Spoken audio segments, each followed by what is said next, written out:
Salve a tutti e ben ritrovati a Di Arte, sono ancora in compagnia di Giulio Neri e che adesso oggi impareremo a conoscere bene, impareremo a conoscere insomma il tuo vissuto, la tua vita personale, la tua biografia, la biografia di un artista che è contraddittorio, l'abbiamo più volte detto, che ha vissuto l'arte nei momenti di massimo fervore, di massimo fermento, no? Sì. Prima di arrivare a Giulio Neri, artista che ha vissuto l'arte in un periodo di massimo fervore, come è maturato Giulio Neri? In che ambiente sviluppa la sua passione per l'arte? Parlaci un po' di te, della tua vita, di dove nasci. Innanzitutto, appunto, sono di Rimini, ma ci tengo a specificare che sono del Borgo San Giuliano. Chi viene a Rimini sa benissimo cos'è il Borgo San Giuliano, è vicino al ponte di Tiberio, un ponte di 2000 anni, ma è praticamente quella che era la downtown, il fuori città, il sobborgo, no? E una volta era il borgo, veniva chiamato il borgo delle prostitute e dei marinai. Difatti adesso vicino a molte case ci sono i soprannomi dei pescatori, ma molti, ce n'erano parecchi. E addirittura, per dirvene una, mia moglie quando era giovane, da ragazza, gli dicevano di non passare il ponte e non venire nel Borgo San Giuliano, per dirti come sono cambiati i tempi. Eppure io ne sono sempre andato fiero e ti dirò di più che sono nato lì proprio addirittura in una casa, nemmeno all'ospedale, in una casa, e tutte le volte, ancora oggi, quando esco di casa e passeggio per le stradine del borgo, mi sembra una meraviglia. Sai quando hai la sensazione del meraviglioso continuamente? E poi sono stato fuori dal borgo per un certo periodo, poco distante, però non dentro il borgo. E lì, diciamo, è stato un periodo più che altro accademico per quanto riguarda la pittura. L'esplosione c'è stata quando sono tornato ad abitare nel borgo. Ho trovato il mio ambiente e anche io devo avere il mio ambiente, come dico io, cioè devo avere, forse tutti siamo così. Quindi ho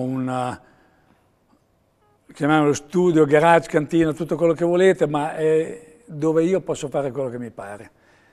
E praticamente quando vado lì sono in un mondo diverso, cioè io chiudo la mia porta, sono lì, metto la mia musica di sottofondo, a volte che musica metti di sottofondo? No, io purtroppo nei miei anni 60, solo canzoni romantiche, perché a me mi devono dare... Ah, sei un romantico? Sì, io sono romantico. Non ti facevo romantico? Perso, io sono romantico. Davvero? Vergognosamente ti facevo romantico. un duro, invece no, hai visto che nella musica si nascondono tutte le nostre parti più segrete? È vero, hai visto?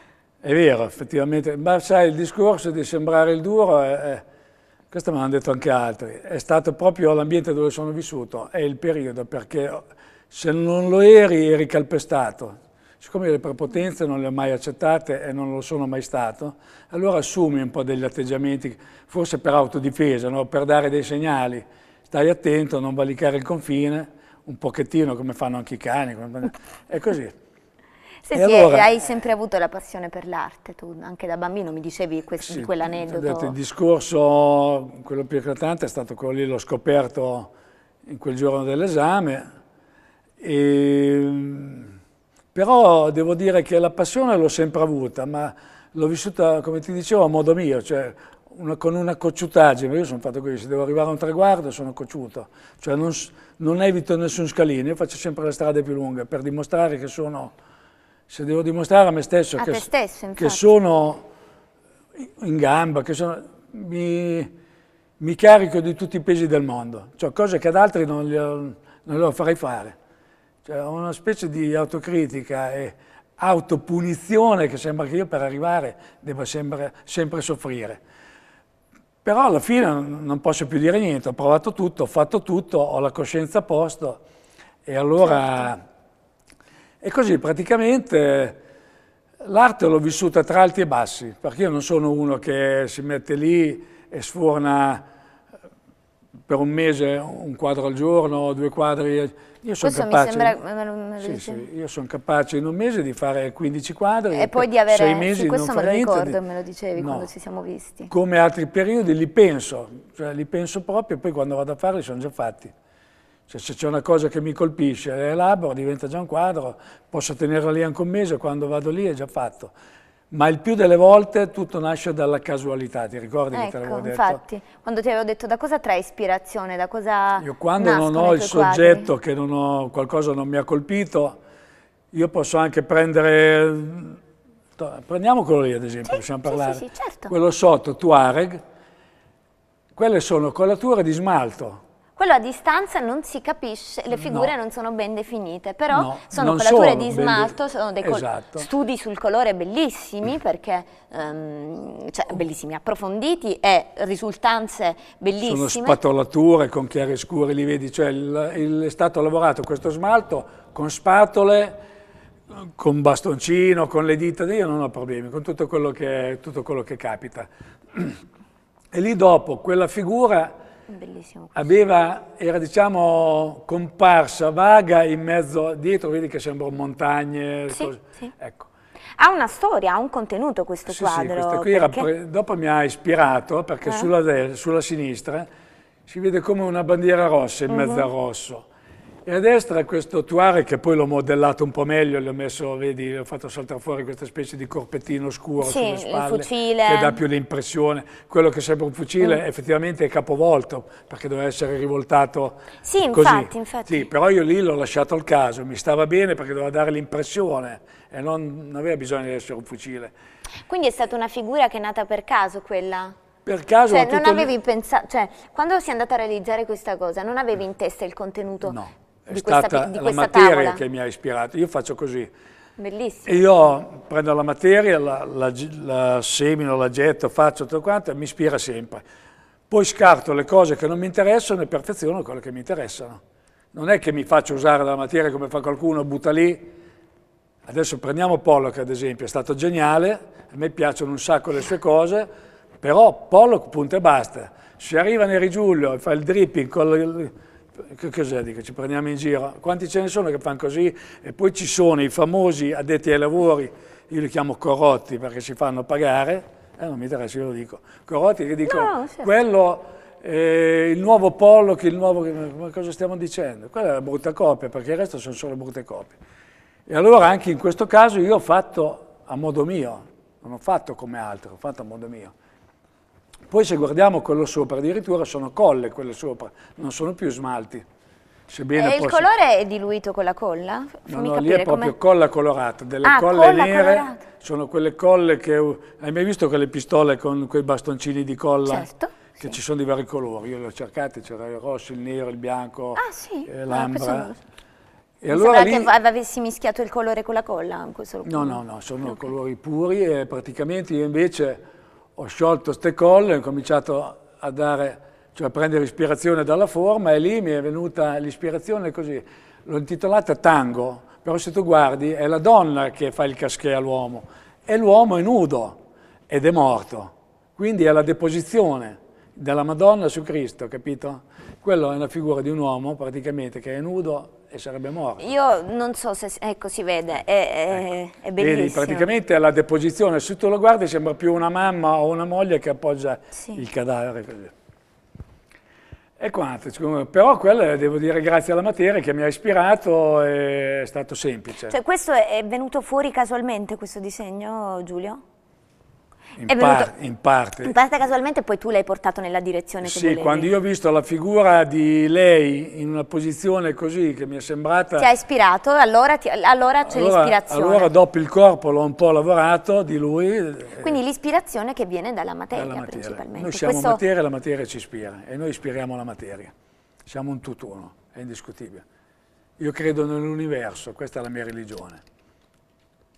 Io ho i miei limiti e le mie cose, però è così, io credo, ecco, io ad esempio sono uno che se prega a modo suo non mi rivolgo certo a Dio, perché mi rivolgo all'universo, perché noi siamo materia nella materia, siamo spirito nello spirito, poi uno può chiamare Dio, può dire quello che vuole, ma la realtà è questa. Non c'è niente. Io penso nell'equilibrio, cioè se c'è un mondo squilibrato qui, per forza da un'altra parte ce n'è un altro equilibrato.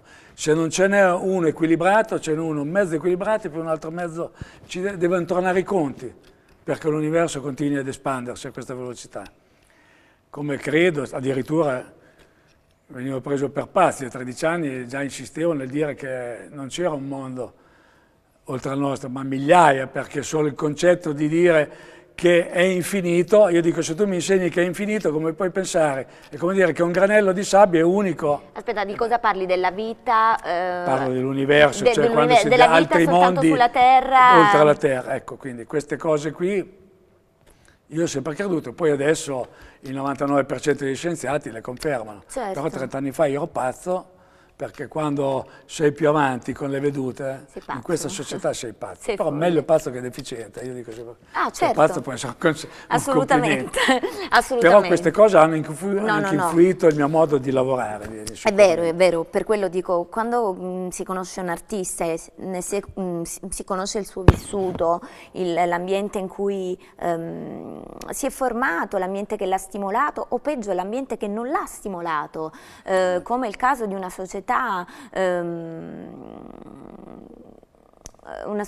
rinchiusa nei suoi schemi culturali, come può essere stata la tua o quella dei tuoi coetanei, quella dei miei genitori, cioè una società che chiudeva... Se abbiamo 2 minuti ti dico cosa mi ha formato, cosa ha formato la mia creatività. Abbiamo tutti i minuti che vuoi.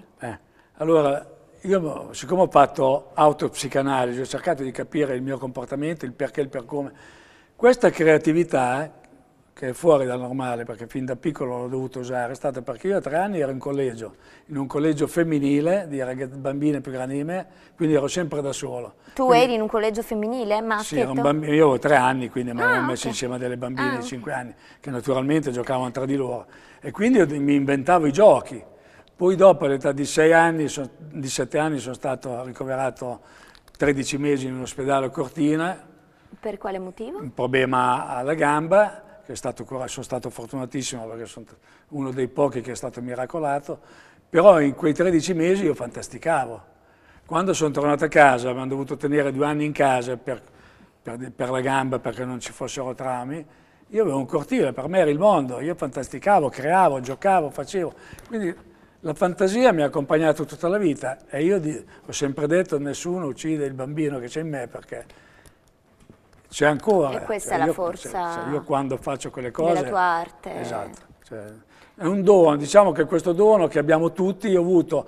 Qualcuno direbbe sono stato sfortunato, io dico sono stato fortunatissimo perché quelle cose che per altri sono traversie, sono cose... a me mi hanno formato, mi hanno dato la possibilità di sviluppare la creatività, quindi... Certo. Senti, c'è un ricordo particolare della tua vita che hai messo su dei tuoi quadri, un ricordo positivo o negativo? O la biografia, la tua vita mal si lega con i contenuti dei tuoi quadri? Ma su un quadro solo ho messo dedicato a mio padre ed era praticamente come quello Colle Rosse che doveva rappresentare il deserto e fusioni che sembrava un cammello accennato, no? Un cammello in mezzo al deserto più uno in lontananza.